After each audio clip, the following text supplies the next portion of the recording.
Holy initiates and holy adepts. This will be the last video that I will be doing for a long time. I will not return to making videos again until at least Pesach of next year. And this is a very special video in the sense that this video is going to be very unique from all of my other videos, because this video is essentially a very formal Kabbalistic class. This video is a Kabbalistic class, sort of, you know, if you belonged to an actual Kabbalistic yeshiva, you know, and you attended it, and you were a student there, and you know your master and teacher would be an actual master Kabbalist, right? Well, you would have to go to a classroom where you would be taught and you would be trained in the esoteric wisdom. And so this video here is kind of like that. It's as close as many of you are going to get to entering the very sacred and secret halls of the Kabbalistic yeshivot as you would find in the Holy Land, in Israel, even in this generation. So in this video, you know, you being the student are going to be essentially immersed in a classroom setting, you know, likened to a Kabbalistic yeshiva, where we will have the actual open Aramaic text and be learning from it. And I, the Grand Master, will be teaching from it. So many of you watching and listening are extraordinarily privileged and blessed, you know, to have access to this teaching and to this video. And I will also add that part of my initial plans was to do a video properly introducing the Lurianic Qabbalah, which is a very extensive, very esoteric academy. I've decided not to, for reasons I don't want to go into. I'll probably do that on the other side when I return. Technically, the content in this video assumes that you, the student, and the listener are properly acquainted with Lurianic Qabbalah, which I hate to say this, but I fear that over 95% of you listening probably are not properly acquainted with the Lurianic Qabbalah, which is really sad, but this is the nature of the situation.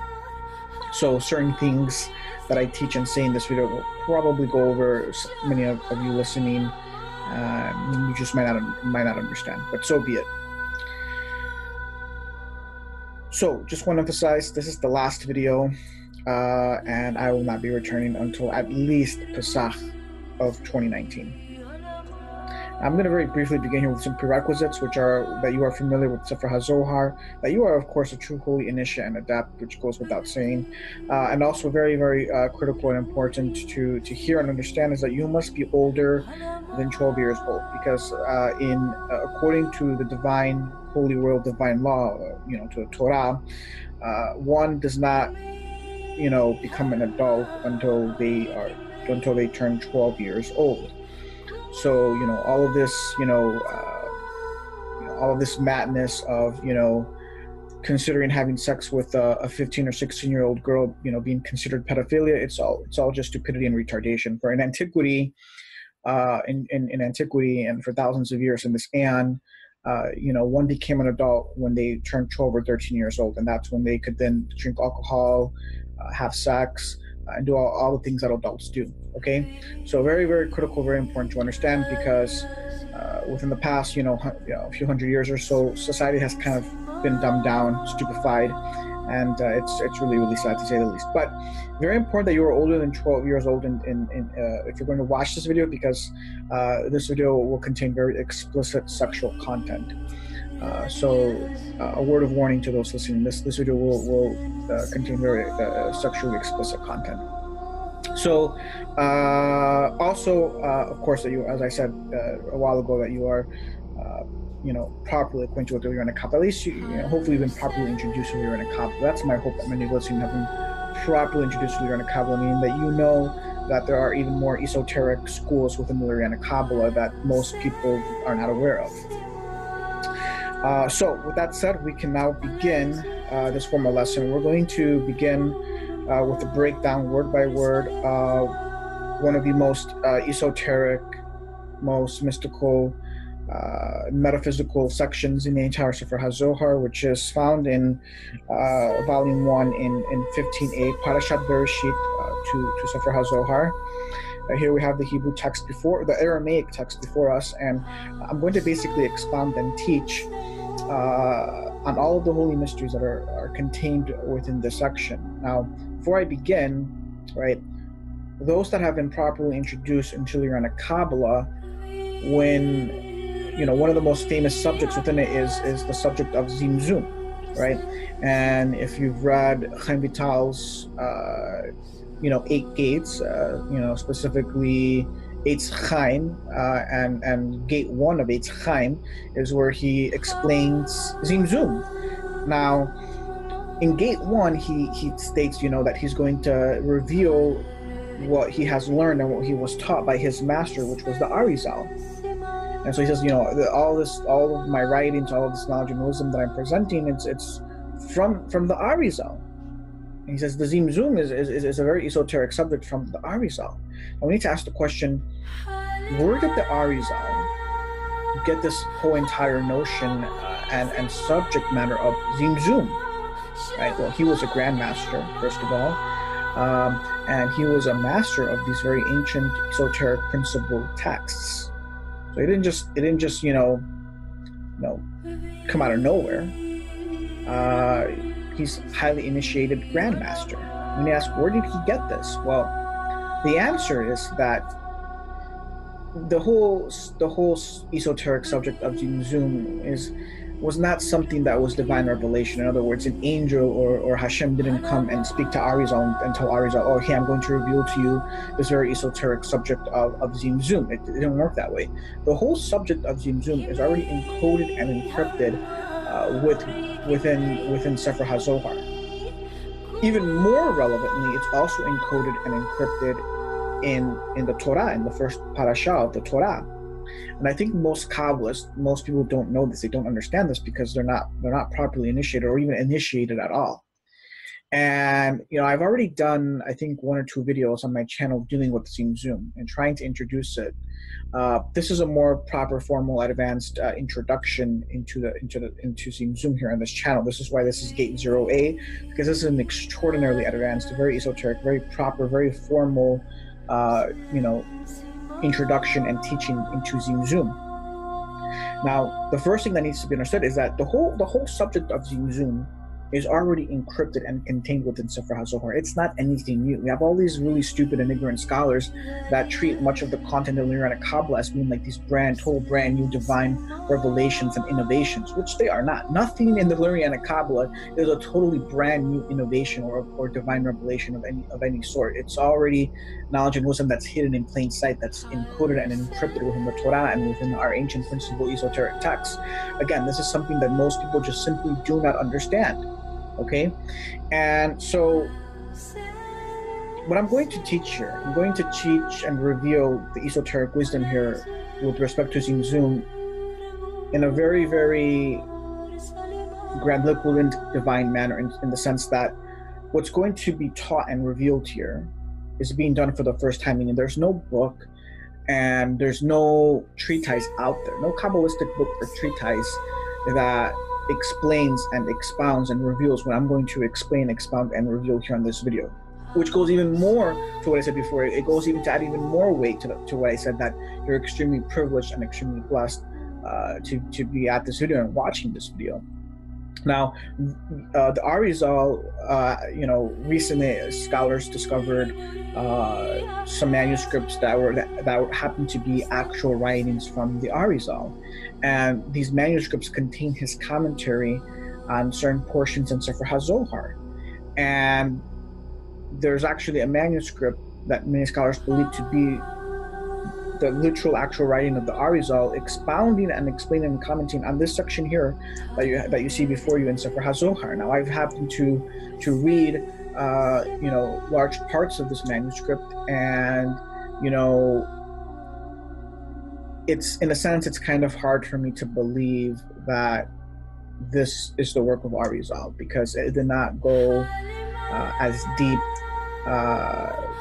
as I would have expected the Arizal to go into explaining the section, because the Arizal, you know, his whole knowledge and wisdom of Tzimtzum was taken off from the Zohar, and it was not explained there the way it should have been explained. Because I know what Arizal knew. I'm at the level of Arizal in terms of knowledge and wisdom. So I know if I'm going to read Arizal's commentary on the Zohar, I know, you know, what's going to be a legitimate commentary that's from the Arizal and what's not. And this manuscript just doesn't meet these expectations. So I struggle to believe or admit that this is a true. These are true writings from the Arizal. But essentially, there's no book, there's no treatise that will explain or reveal what I'm going to explain and reveal here. There's only one book, one extremely esoteric Shabbathean book written by a Shabbathean grandmaster that does reveal much of what I'm going to explain and reveal here, but it's not, you know, it's not in the same way that I'm going to explain it here. Yes, this book will reveal a lot of what I reveal here, but not in the same manner as I'm going to reveal it here. And so this is a much more formal, more advanced, proper revelation of the matter than, say, what you would find in this book. So again, I cannot be emphasized enough. What's going to be explained and expounded and revealed here, it's not found in any book or treatise.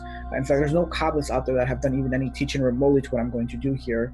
And it just goes to demonstrate and reveal the vast inferiority of many Kabbalists in this generation and even in the previous generations. Because, you know, if you're a grandmaster like me and you're at my level, this is just all considered very basic. But yet no Kabbalist seems to have revealed this, or even, I don't even know if they knew this. It begs the question, from my vantage point as a grandmaster, it truly begs the question, do these Kabbalists know Aramaic? Do they really know Aramaic? I wonder sometimes. Okay, but enough. Let's get deep into the teaching here. So we're going to begin all the way at the top right, because, you know, as I'm sure all of you should know, we read from right to left. So we'll start at the top, and the first text that you see is in parentheses, and you see a nun and a lef at the right, which is an acrostic in the Hebrew writings for another version. So this is another version to the text, which you see in parentheses. Anytime you see the nun, the two apostrophes on the left, that tells you that this is taken from another version or another manuscript. And what it says is, it begins by stating, Bereshit bechochmeta the Malka Galif, and so on. So Bereshit bechochmeta is Bereshit is in the beginning. Bechochmeta is in wisdom, and they're actually here just taking the Aramaic, the ancient Aramaic translation to Bereshit. So the ancient Targumim, which are the ancient Aramaic translations of the Torah, they translate in the ancient Aramaic, divine ancient Aramaic translation, they translate Bereshit as Bechochma, or through wisdom. So they're equating Reshit with Chochma. It's a very Kabbalistic mystical equation. Then it goes on to say the Malka Galif, which is Aramaic for the king engraved. Okay, now the manuscript then officially begins, continuing. It states Hurme Nutha de Malka. Now the word Hurme Nutha is Aramaic for a royal decree. So essentially, like it's Aramaic for like a royal decree, essentially. So what it's saying here is that it's beginning by stating, you know, the royal decree of the king. Okay, now there's many levels to this word Hurme Nutha, because it's polysemous like every Aramaic word. Now we can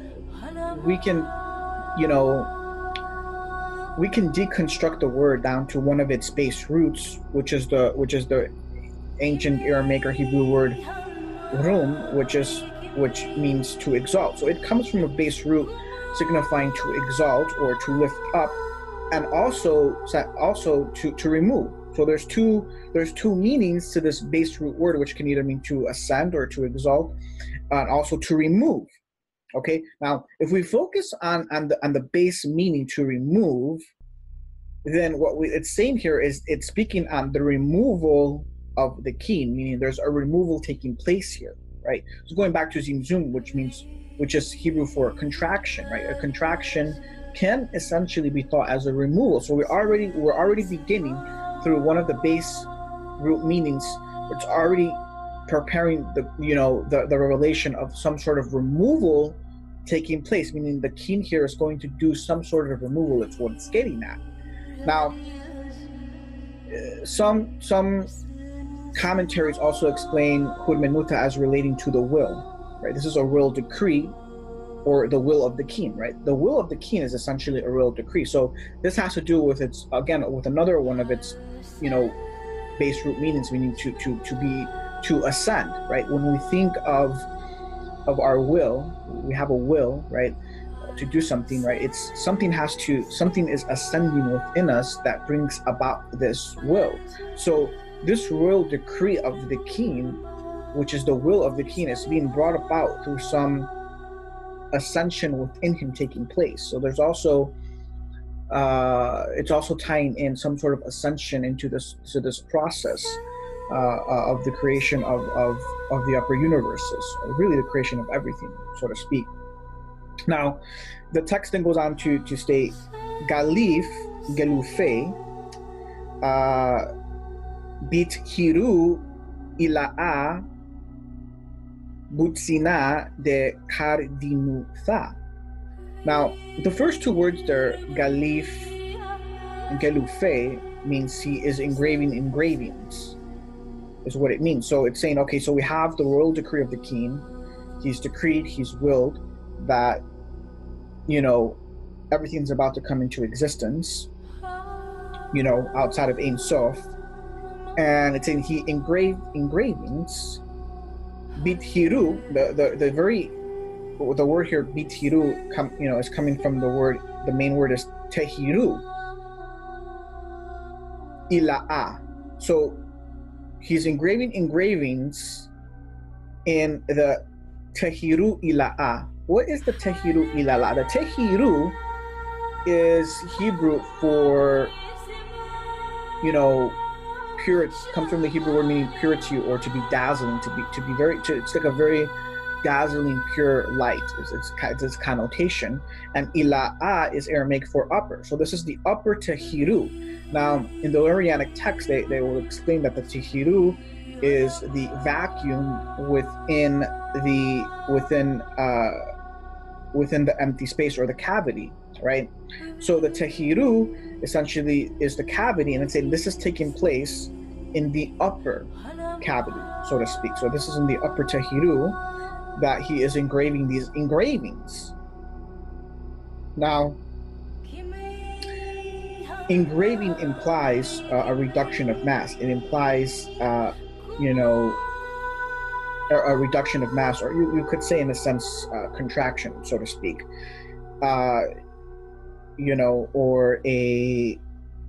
Or carving out a hollow space, right? So the Tzimtzum, which is a contraction, the end result is that a cavity is of some sort is being formed. And when you engrave something, you're essentially creating a fissure, or a cavity of some sort. And this is all taking place in Tehiru Ilala, which is the upper part of the cavity. So it's saying these engravings that are taking place are in the upper part of the cavity. So there's first a major formation of the major cavity, which is called the Tehiru, and then there are subsequent engravings taking place within this cavity.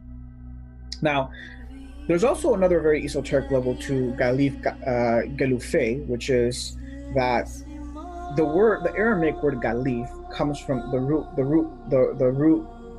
meaning of this word is the word glyph, right? A glyph is a letter. So it's also, the meaning is also related to letters. They're saying he's Galif Gelufe is essentially he's forming or making letters. He's writing letters, essentially, right? So already we have is that the beginning of everything is beginning with letters, right? And in certain very esoteric academies of the Lurianic Academy, they go very deep into this divine revelation about how these letters are the archetypal 22 divine seals, and they all form a garment which is essentially the most archetypal primordial Torah. again, this is all very, very esoteric. I don't want to get very deep into it, but what I want to reveal here is that these two words here form the basis of many pages of esoteric texts written by some of Arizal's chief disciples, one of them being Yiza el-Sarug. Yiza el-Sarug, one of the chief disciples of the Arizal, he wrote very esoteric Kabbalistic books, going very deep into these mysteries, dealing with the ancient archetypal seals and letters, and their function in creating, everything essentially. So very, very esoteric stuff there. But essentially it begins that he's engraving these letters in the upper Tehiru, and then it states Botsina de Kardinutha. Now, Botsina is Aramaic for a lamp, or can also mean a spark. It's actually it's very close to the word Botsitz, which is Aramaic for a spark. Okay, and Kardinutha is Aramaic for hardness. So there's actually, again, this is another polysemous word. On one level, it can mean dark, but it can also mean hard. So it's to tell you that this lamp, this light, this spark, this lamp, it's a light. We can think of this Butsina as a light, and this light is very hard and it's very dark, which comes to explain its concealment, or it being hidden. Now, Botsina is also related to the Hebrew word Botsetz, which is Hebrew for an egg. So the whole creation of everything is beginning with the word Botsina, which is related to the Hebrew word for egg, which is Botsetz. So this goes back to some of the most ancient mystery schools, those of Orpheus. If you're familiar with the ancient holy mysteries that are contained in the ancient writings of Orpheus, right? He talks about, the cosmic egg, right? Well, the cosmic egg is essentially who was Orpheus? Who is Orpheus? Who was Orpheus trained? Well, Orpheus was one of the most ancient, most highly initiated, grandmaster hierophants of very, very ancient antiquity. And there's no question that Orpheus, was a high-level initiated, grandmaster hierophant, which would have come to mean that he had to be fluent in ancient Aramaic and Hebrew. And being so, he would have understood these very holy mysteries, right? Which is that the creation of everything begins with the Botsina de Kardinutha, which is, yes, a lamp, a spark, a light, but is also very, very Kabbalistically, very mystically also equated with the egg, the cosmic egg, essentially. This is very deep. This is very esoteric stuff here. Everything is interconnected. Another very esoteric level is that it tells us that this Botsina is hard. Why is this Botsina hard? Well, because the Botsina comes to very esoteric, and this is where we get very, very esoteric. This is where we get to level 10 in the Holy Mysteries. This is now where we begin to enter the domain and realm of the Grandmasters. Very, very, very esoteric stuff here. Okay, once I start getting into very explicit sexual language, that's when you begin to enter the real Holy Mysteries at the highest levels. This Botsina comes to represent the most ancient primordial archetypal phallus, and it is hard. It is aroused, and it is hard, ready to create. Right? When a man is sexually aroused, it's for the purposes of procreation. And so what we have here is we have the Botsina, which comes to represent the phallus, is hard, getting ready for procreation, if you know what I mean. The text then goes on to say, "We nafik go sathin desethimu me resha dein sof." Now, the first part states, "We nafik go sathin distimu." So, when nafik is Aramaic for he went out. Go is within himself. Sathin distimu is the concealed of concealments. So the concealed of concealments, which is a very esoteric title for this entity that is beginning this whole process of creation, it's saying that he went out from within himself. That's what it's saying. And so that's just, if you're familiar with the Lurianic Qabbalah, this is how they explain Tzimtzum, that the creator had to go out from within himself to create this vacuum. right? Well, this is exactly what the text is telling us. This is not, Chaim Vital can claim this to be his own teaching from the Arizal. He can attribute all of this to the Arizal, but as I'm proving to you here, it's all in Sefer HaZohar. If you're fluent in Aramaic and you're a master of the text, it's all there. You don't need to read Chaim Vital.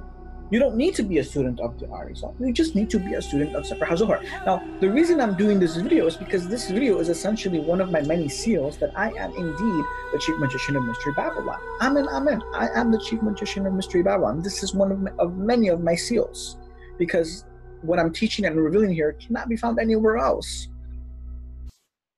So it says he goes out from within himself. Then it states Me Risha, which is Aramaic from the head. But then we see the Nun Aleph, which so there's another version that states, Me Raza, which is Aramaic from the mystery, the Ein Sof. So here we have an error, because the original manuscript says that this is taking place from the head of Ein Sof. Well, that doesn't make any sense. We can't speak on Ein Sof. Ein Sof doesn't have a head. He doesn't have a body. It doesn't make any sense. It's quite blasphemous to say that. That's why another more proper, correct version reads from the mystery of Ein Sof. We're dealing with mysteries here, the highest, the most sublime mysteries. It's only proper to say from the mystery of Ein Sof as opposed to from the head of Ein Sof.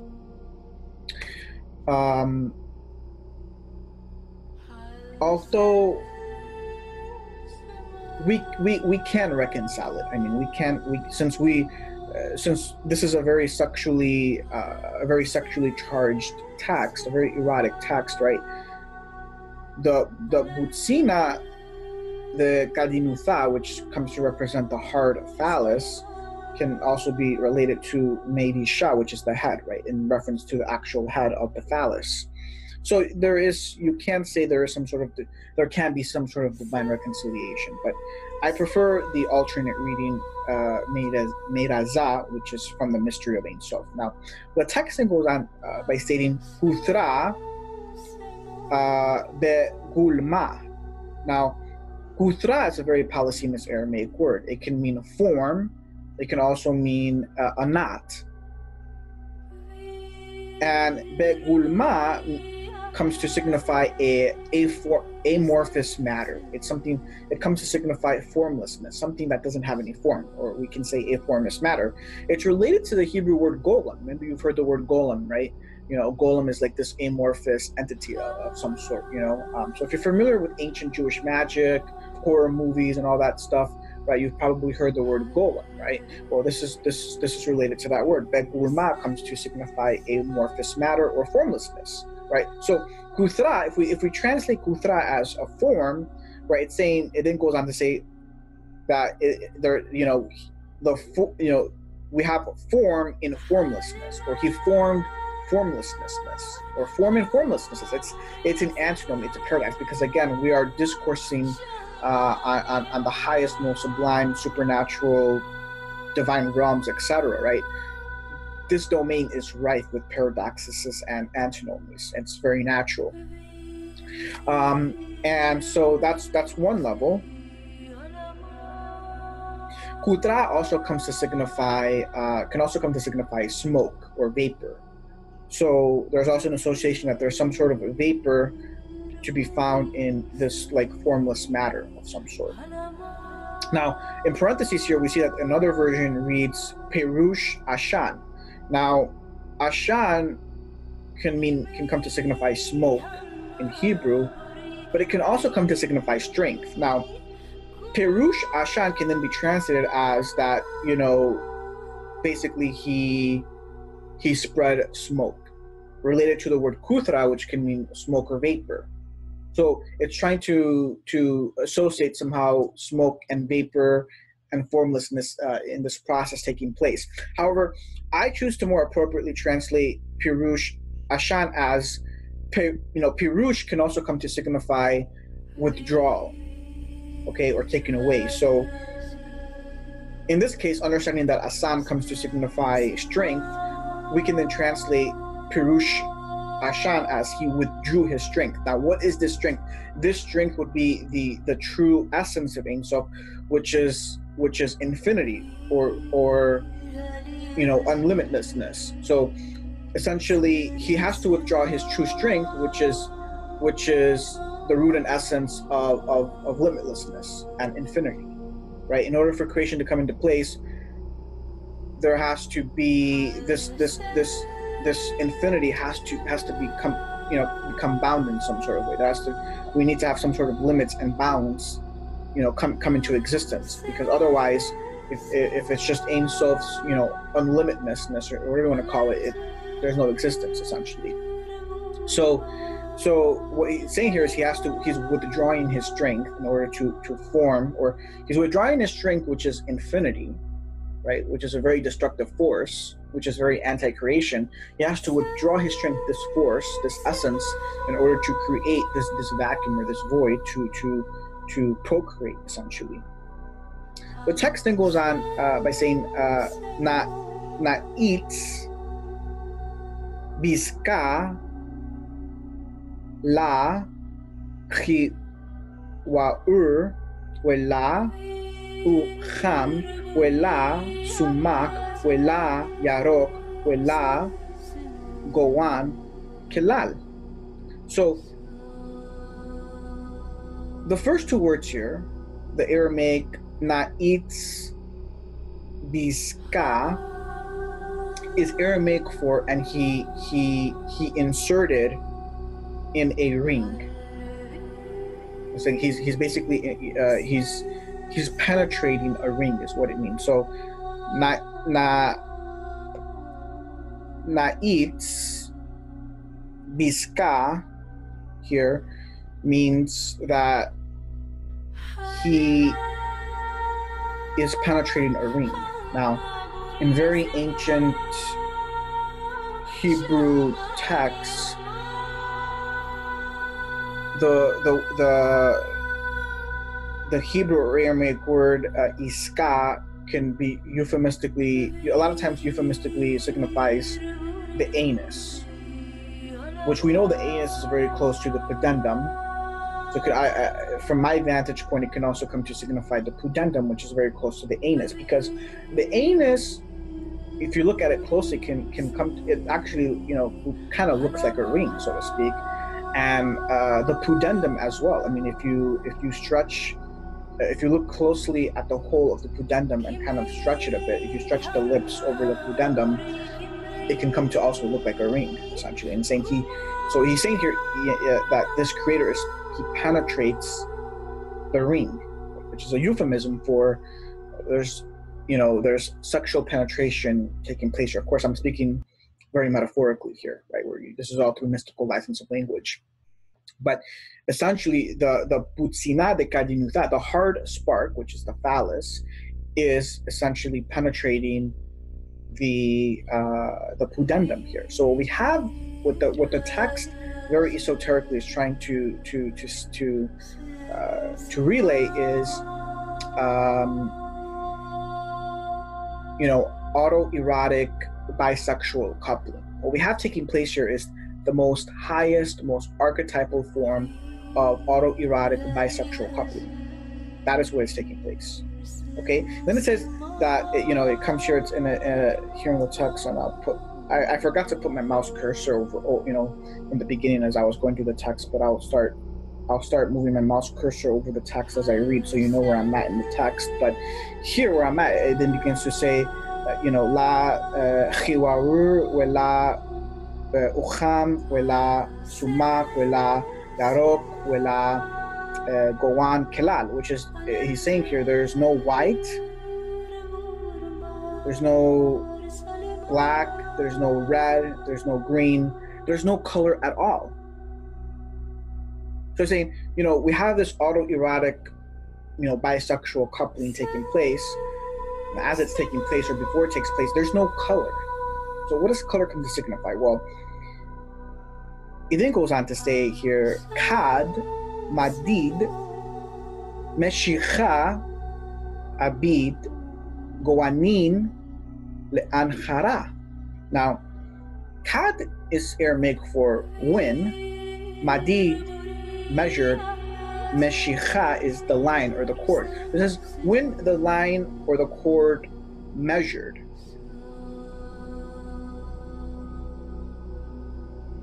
Abid Goanin Le'anhara, which is Aramaic for he caused colors to illuminate.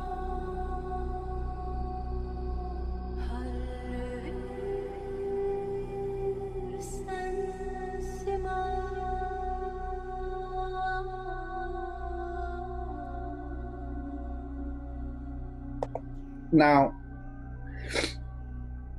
Meshicha comes to signify a line or a cord. So it means when the line or the cord began to measure. Again, if you're familiar with the principal Lurianic texts, right, they speak that after the Tzimtzum, that this line or this cord comes into the spherical cavity that is formed.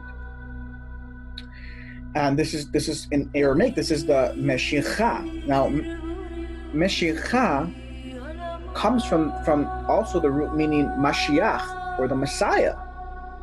So this line and this cord that is coming into the spherical void or vacuum has everything to do with the highest and holiest of mysteries regarding Mashiach, regarding the origin of Mashiach, regarding the origin of the soul of Mashiach, his essence, everything. That's everything to do. It's all related to Mashiach.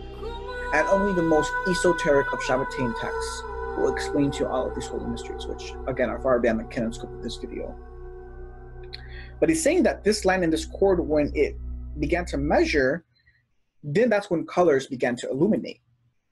Now, we also see here, you see here, we have the Nun and the Aleph, which means another version reads Hadar. Hadar is Hebrew for, well, it has many meanings, but one of it is to honor or to distinguish, and another one is to go around, right? So this line that is coming into the vacuum forms the basis of the Sferoth, and it's a straight line. But it says the other version, the other manuscript reads Khadar, which means that instead of measuring, it's actually going around. It's going around the spherical cavity, forming a circle. So this line then becomes a circle, which then becomes the basis and root of the formation of the 10th Sferoth. Is really what the verse here is teaching on a very esoteric level. Now, the colors that are being emitted, or the illumination of these colors that this line brings about,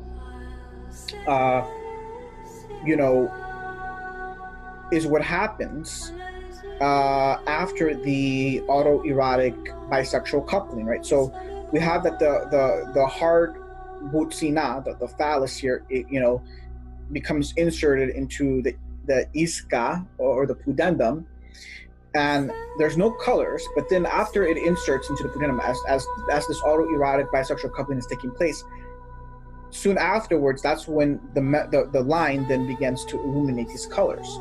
The line here, again, the straight line, again, is another esoteric symbol for this phallus.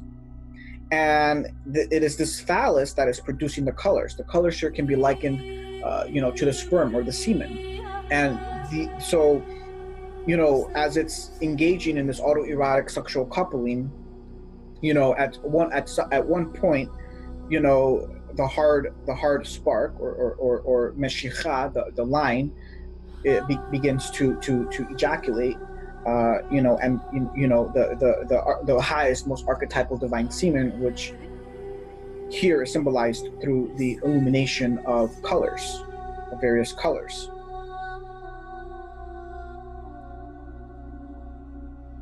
Now, the text then goes on to read here. So I'll put my mouse cursor here again, right? It goes on to say, Lego, bego, botsina, nafik. So, Lego, bego is Aramaic for within. So we have a within and then a within the within. This can be also translated as very, very deep within. This is the inside of the inside of botsina, of this hardest spark, went out. So deep inside, within the inside of this spark, which can also be, we can say, also represents the egg, or even the phallus, right? There's many levels to the text here. This is a very Polysemous text, many levels, each level unveiling a new holy mystery and understanding of this very primordial, very esoteric process of creation. So does it win out? What went out? Well, it says Chad Nebi'u. Chad is Aramaic for one, Nebi'u is Aramaic for like a gushing fountain. Then it says Demine. So it says that within the Botzina went out one gushing spring, Demine, which is Aramaic for from within itself. So from within itself, from within, inside the inside, from itself of this Botzina went out a gushing spring or flow. Now, when a woman is very sexually aroused, right, she reaches a point where her pudendum begins to also ejaculate or squirt out what could appears to be a small fountain, right? And again, this is a very erotic language. So it's telling us that from within the spark went out a gushing fountain. Now, we also need to remember that we can think of the female as closer to the archetypal primordial Adam Karmon, which is a hermaphrodite. I feel that females are more hermaphrodite in essence than males, because the female contains the male viral organ, right? Deep within the female's flower, right, is contained the clitoris, which is essentially the female's phallus. If you look deep within, within the pudendum, if you open the lips, you will see the clitoris, which is essentially a phallus, right? This is the key mystery of when the Torah tells us that Chava was made from Adam. The seal, the proof, the divine seal and proof that Chava's origin is in Adam, or that a female's origin or a woman's origin is in man, is that she contains the phallus. She has a phallus within the pudendum. And so it's telling here is that, it's telling us, well, deep within the Botzina went out a gushing forth. Well, the pudendum contains the phallus, and it is from this phallus and this very archetypal divine entity that we are speaking on here that gushed forth this spring. So yes, the phallus is what is producing the ejaculate, but we have to also remember that we're dealing with a hermaphrodite entity or a bisexual entity, and the phallus also contains the pudendum. So really, we can also think of it also as, well, this is similar to a woman squirting her ejaculate, so to speak. And then the text goes on to say, Itzta bu goanin le thata, which is Aramaic for that colors below were essentially creators. So basically, colors below were made, essentially, is what the Aramaic text is stating there. So after, so it's telling us, two things. One, that it is from the Meshicha, or really Mashiach, from the cord or the line, that colors are being emitted, or really we can also say ejaculated, and that deep within the spark comes out a gushing, fountain, which is also producing colors below. Everything is interconnected. Now, the text then goes on to state, Satin go setimin deraza dein sof. So satin go setimin is Aramaic for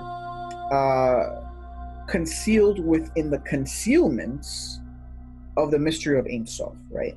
Again, we see deraza dein sof, which is, I guess, proof that in the beginning part, the correct version was Meraza Dein Sof as opposed to Me Risha Dein Sof. So it's telling us concealed within the concealments of the mystery of Ein Sof. Then it states, Baka wela baka awira deile la ith yeda kelal. So baka wela baka awira is Aramaic for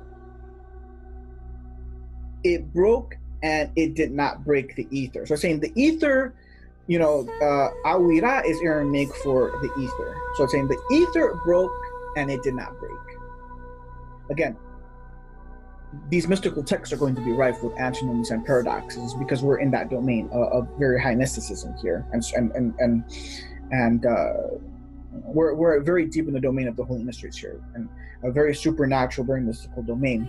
And this domain is going to be rife, with antinomies and paradoxes, meaning that it can only be reserved for individuals like myself who have very high IQs and very high SQs and can think outside the box. Your average person has a low IQ, a very low SQ. They can't think outside the box. You tell them 2 + 2 = 5. They does not compute, or they throw a fit or a frenzy of some sort. Okay, these are very inferior individuals. We are not of this class. So it's telling us that the awira, the ether, broke and it did not break, and then it goes on to state, and it also goes on to say it was not known at all. So this ether is not known at all, and it broke and it did not break. And then it goes on to state, ad de migo de chiku. So ad de migo is Aramaic for until from within the chiku. Now, the chiku is a very polysemous Aramaic word that has many meanings. Now, the chiku can be Aramaic for a cavity, like a receptacle, a cavity, something that is void. It's really a cavity. Until from within the cavity is what it's saying here in Aramaic. Until from within the cavity. So it's already telling us that we're dealing with a void, that we're dealing with a cavity. The text is already telling us that at the beginning, Ein Sof had to go out from within himself. And now it's telling us that what essentially was created was a cavity, because it goes on to telling us here, until from within the cavity. Everything's already here. As I already said, if you know Aramaic and you're a master of the ancient principle text, and you study and meditate on the text, as I'm doing right here now before you don't need to read, Chaim Vital's text. You don't need to be a student of the Arizal. It's all there. It's all here. The question is, at what level are you, And if you're at my level, if you're like me, if you're within my order, if you belong to the order, of Mashiach, the true order of Mashiach, the true ancient holy order, the most ancient, most powerful secret society of all aeons, then, this will all come naturally to you. So that's what it's telling us here. Until from within the cavity, then it goes on to state here in Aramaic, Dib kiu te nahir nekuda chada setima ila'a. Now, the Aramaic word here, bekiu, comes to signify a fissure. So it's saying, within its fissure, right? And then Nahir nekuda chada setima ila'a is one hidden supernal point shown. So it's saying, okay, until from within the cavity, from within its fissure, shown one concealed supernal point. Now, the word chiku, going back to the word chiku, it also comes from the root word chok, which can also mean to engrave. So the word chiku can signify a cavity, and it also signifies engraving. So this is why I said at the beginning that there's a relationship between engraving and forming a cavity or a void. We have the word bekiu, which means a fissure, right? And a fissure is something that is made. This Aramaic word here means a fissure that is made from something being cut or split, or broken, essentially. Okay, so saying, okay, deep until from within this void or this cavity, so to speak, from within its fissure shown one supernal concealed point. So again, it has everything to do with engraving. This very special word here, bekuthe, that is being used, tells us that something burst open. Something burst open. Something was split. Somewhere along in this process, something burst open and something was split. That's what this Aramaic word here is intimidating.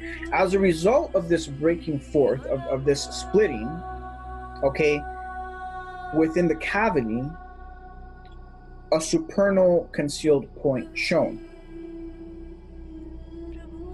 And then the text concludes by stating here, Ubgin kach ikra reshith ma'amar kadma'a de chola, or de chola.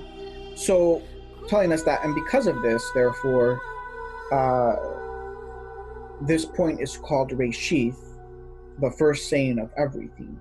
And we already know it. The first part of the text already tells us that Reshith is Chokhmah. So the concluding part tells us that this Nekuda, this point, is Reshith, which is the first saying of everything. But we already know that Reshith is Chokhmah, which is the second emanation. Okay? So that everything that was spoken of before the emergence of this point has everything to do with the first emanation and before the first emanation. But essentially, this concludes the teaching. So here, what I did was I went through almost every Aramaic word, explaining its roots, meanings, and getting very deep and gritty within the text, diving very, very deep into the text. This is how a grandmaster thinks and operates and meditates when he is studying and meditating and reading these very ancient holy texts. Okay? So hopefully you learned a lot, and hopefully this is just one more seal for all of you listening that I am indeed, amen, amen, I am the chief magician of Mystery Babylon. Shalom, wa salam.